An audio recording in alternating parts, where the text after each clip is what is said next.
talked about the fiscal deficit, the way the economy has contracted. I remember since the last 4 or 5 years, continuously, every speech that he makes, which we all eagerly listen to, he's been talking about this government selling the family silver, and consistently, even before the COVID crisis happened, this new word of the V-shaped economy is something new that we have heard in this government. And plus the economy which has contracted is actually been a huge blow even before. So COVID really added to all the bad policies which were taken by this government. So it's very unfortunate that we are through this challenge. The whole world is going through this challenge. But India is, of course, economically suffering now because of several of these decisions taken by this government. I always try and speak on the subject. But today, with your permission, sir, I'm going to speak a little bit out of the subject because the Honorable Prime Minister talked about our party's leader today. I could have easily got up and heckled him, but from the culture that I come from and the party rules and regulations, we are not allowed to heckle, and NCP never heckles. It's not that heckling is wrong. I'm not getting into the morality of it. But I would like to put some documents and facts on the paper. Here, the Honorable Prime Minister, with high regard, even if he is a member of the BJP, he is India's Prime Minister today, and when he says something on the floor of the House, we must all take it very seriously. He's talked about a letter and reflected to a letter of Mr. Pawar. He's written to various state chief ministers at that time when he was the agriculture minister. I won't repeat the words which the Honorable Prime Minister has written, but I would let the 4 lines which the Honorable Prime Minister did not read is what I'm going to read. After the Honorable Prime Minister's where he stopped, it says, I may mention that the Ministry of Agriculture has circulated a draft Model APMC Rules 2007 to all the states for their guidance and adoption as appropriate. Their guidance. So that must be noticed. And I wish to draw your personal attention to this matter to considerable importance of the agriculture sector and well-being of the farmers, and request that suitable direction may be given for the necessary steps without further delays. This is what the original entire letter says. But I would, with full humility, like to bring something to notice because he used the word U-turn. So I would like to just highlight and just take 2 minutes of the U-turns of this government. So GST was brought in by Honorable Manmohan Singh ji. If please, I stand corrected that time the Gujarat Chief Minister had objected to the GST. We brought in the RTI, we brought in the food security, we as in the UPA government, the right to education, NREGA, the new corporate law, the company bill, the DTC, the Aadhaar, the land acquisition. All these new bills, I do understand, change is inevitable. We all are for change. We are all. And I come from a state which is for reforms. So we are never against reforms. It's the way they are administered and done is what our objection is to. And while I read out this GST, RTI, food security, RT, NREGA, all these when we got, all these were moved by the Honorable Prime Minister then, Sri Manmohan Singh ji, who was absolutely a team player. It went through the standing committee. Every stakeholder was invited. Feedback was taken, and only then all these laws were made. I would like to talk about a U-turn for this government. NREGA, it's on record, and if they would like to place it, I would be happy to get you documents, where the present Honorable Prime Minister has not spoken as well as about he speaks on NREGA today. During the COVID time, everybody who lost their jobs in the city went back to their villages, and the only savior there was NREGA, and that's how thousands and thousands of families have survived. But this was a U-turn of this government. GST is a U-turn. Aadhaar, I actually do miss him here, is Shri late Anand Kumar ji. He was a friend to all of us, and unfortunately he's no more, but I still remember how strongly that time the BJP had objected. And Yashwant Sinha ji, please, I stand corrected if anybody disagrees with some of my facts, that Aadhaar was rejected by them. And today they are steering Aadhaar, they are praising GST as their program, and they are praising NREGA. Now, are these U-turns or left turn, right turn, which turn? I really don't know. So, and the Honorable Prime Minister said intent versus content.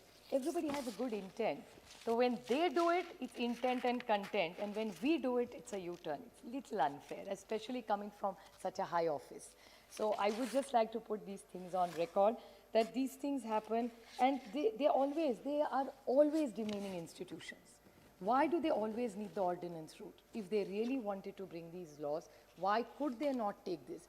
Now, logically speaking, sir, even if they were moved at that time, they were moved as recommendations for a change of the law. Why were the same route not followed? And if this was written to all the chief ministers, how come there was no agitation in 2004, 5, 6, and for all that decade that Mr. Pawar was the agriculture minister? I'm not here to defend. He's very capable of defending himself. But I just need to put the facts on the table since he was mentioned by the Honorable Prime Minister. That's all I wanted to say. And why are you running away from committees? These committees are very good institutions. Good feedback is taken. And I appreciate the Honorable Prime Minister's emotions. Yesterday and today, I'm actually seeing a different man. Leadership is about vulnerability. And he showed he was vulnerable yesterday and today. I wish there was continuity in this, and he showed the same vulnerability. He should open his arms, call the farmers and Mr. Tikait to his house for tea, and why not resolve it? If you can't resolve it that way, call the political leaders. If he feels there are politicians involved, why not call them? If there's a will, there's a way. So if he really wants to work around the farmers, let's stop this conflict, because this entire country and the global situation is not helping any of us with any aberration like this, especially the farmer, I think, who feeds us. So I think I want to put this on the table, and now I will come back on another U-turn. Since Dayanidhi Maran extensively talked about the vaccine, I would like to put that U-turn. It just occurred to me. The U-turn was the Honorable Nirmala Sitharaman ji. If I stand corrected, she went to Bihar for the manifesto of the BJP.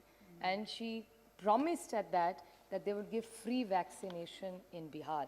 I'm sure the vaccination has started. I'll be very happy if I get the details about the free vaccination that the government is doing in Bihar in her reply. It will be much appreciated, because if you're doing it in Bihar, why not in Maharashtra? We also need it, and I'm so happy. So if there must be some subsidy going there, no? So is your government doing it? Y'all have started? Are you putting this on the record that y'all have started free? Yeah, so are you doing it because you're a part of the government, if I understand right? So are you, no, your minister is saying he's doing it, so please put it on record if he's sure. Mr. Reddy is confirming that is, so if you're doing it, I'll be very happy if you can share. It's your government, no? It's your allies, y'all are forming the government. Please. Maharashtra going to be happy to do it if you give us money. I'll tell you why. And if you're going to give us money, I'll tell you how we can do it. In a minute, I'll give you the solution. Since you're the finance minister, you understand finance better than me. Please continue. So I will definitely bring that to your notice.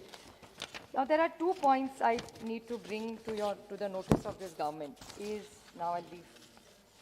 You are talking about the GST compensation. Now, if you give us, the Honorable Finance Minister is there, and GST compensation that you owe us is, please understand the figure, so it's 26,597 crores. So 26,597 crores is what the government owes to us.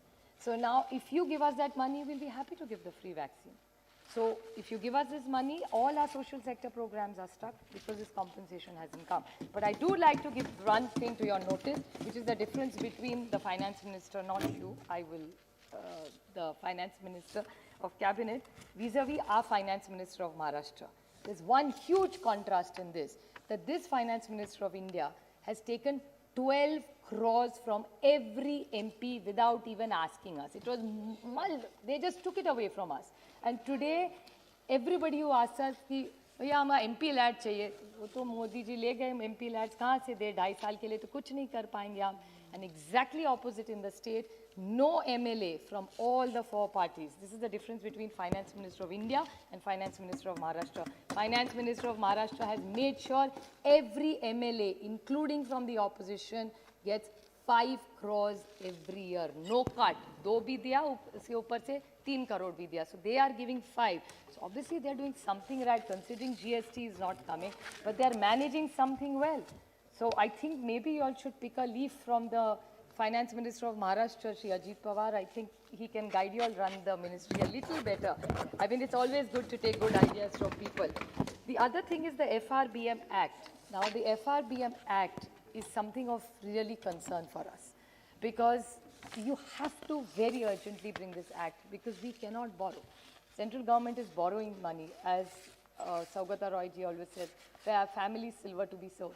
States don't have so much family silver to sell. And that's not a model we really want to work on. We want a prosperous state. So what is the line of this government? Because we cannot borrow money. Our states will be bankrupt. First of all, they don't give us money of which we deserve, which is our GST money, and FRBM Act. What are you doing about that? And one absolute pointed clarification I want to ask, that according to the Finance Commission, it's 42% is what is given to us, right? Now, 41 will be given to us now. So from 42, we are come down. Now, my question to you is, because I came across it in some of my reading, because I'm not a finance expert. I can even table it if you ask me which it is, because I think BJP people like that. Table it. I'm happy to where I got this information from. It's from a newspaper. And they had analyzed the entire budget, and they said the defense budget is included. So does that mean the states are going to pay also for the defense? Then we will come down to 30 or 35%. So if you could kindly clarify. I'm not a finance expert, so maybe you could clarify to us. So you will not give us our GST money.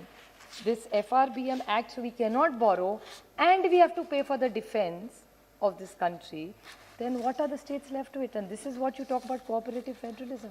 Is this where we really stand? Is this how the states are going to work? Or is there a Raja game plan where the states will be so weak that they'll be completely dependent on you? So I really don't know what this government is thinking about. Want to say that? So I really need to know what it is. Another U-turn of this government is the PMC bank issue. Now the PMC bank issue, you got a Banking Regulation Act. And I remember, I quote the Honorable Finance Minister, she promised me on the floor of this house that she will help the PMC bank, and that's why she has got this regulation, just to help PMC banks. Nothing has happened about it. They've got two banks which they are helping, but PMC bank, which is very unfair. These are poor people struggling. This is their own hard-earned money, and this government is doing nothing, and I'm putting it on the record that they had got this change in this law, but they've done nothing for it. So this is another U-turn for them. About non-performing assets, jobs, every time, which I think Arvind Savantji extensively talked about. IBC, what have you achieved by it? Even in my speech that time I had said, liquidation is not the solution, resolution. Let's try and make them run better. Get professional help and run them effectively. So this is another thing which I need a clarification, because according to the minister's reply in Lok Sabha, it says 55% of the money is not recovered and given as a haircut to NPA banks. How much money through this has got, it's lost. So I don't know why are you going constantly by this liquidation route. Mudra loans. Now Mudra loans, there is so much mixed reaction. So I really don't know what the truth this government is saying. They were for 1920, 2021, there's no data available. Whatever questions were asked were only up to 19. So why is no data coming after that? Non-utilization of cess revenue, another way to ill-treat the states. You collect all the cess, nothing comes to us. Now there's a new agriculture cess. That also won't come to us. So, and the CAG has not flattered this government at all about the cess that is collected. Lakhs, let me give you the exact number. It's a question to Anurag Thakurji by Ms. Ramya Haridas, in which he has said that the entire cess is not even spent. And the CAG report says that whatever monies have come, according to the CAG, more than just 2 minutes, last 2 minutes. Please come. More than rupees 2.18 lakh crores collected by central government as cess for specific purposes as education, sanitation, infrastructure has either not fully been transferred to the dedicated fund or remains unutilized. This is what the CAG is saying. So I think you owe it to the states. You don't even give it to the states. You also don't use it. So where is the money going? There is absolutely, you talk about transparency, and the Honorable Prime Minister talked about it. Talking about health, or talking about, you talked about health. Yesterday, Prakash Zavadekar ji, I think Tejasvi Surya is in the house. It was his question that he asked.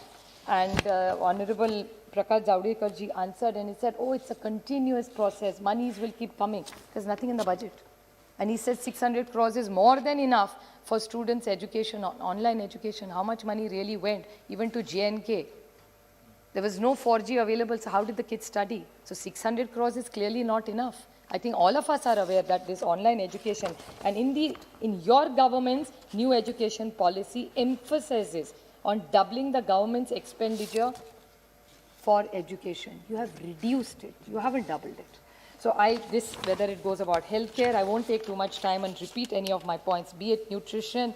One last point I will want to bring to the notice of this government, which also my colleague Krishna brought to my notice. He says the NBFCs, there are online organizations which reach out to you to give loans. This is a real serious issue. It's not really only about the budget.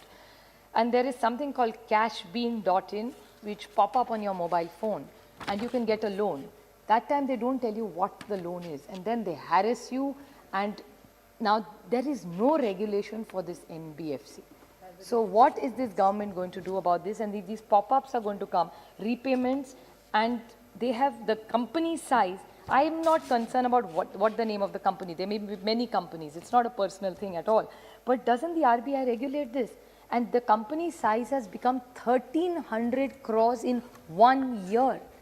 It's unheard of. I don't see anybody growing at this rate except the pharmaceuticals in the last 1 year. So I request the Honorable Finance Minister to look into these NBFCs which are coming. Sir, it's a challenging year, I do understand. And I do understand the Finance Minister has had his own challenges with COVID. They are trying to make it as positive and happy as it is, but the situation on the ground is exceptionally grim. Be it the farmers' issue, be the unemployment. I urge this government to get its act together, put in the right policies in place, take all political parties in confidence, and I'm sure we can lead this nation to being one of the most robust growth nations in this country, in the world. Thank you. Thank you. Honorable Member Shri Tejaswi Surya.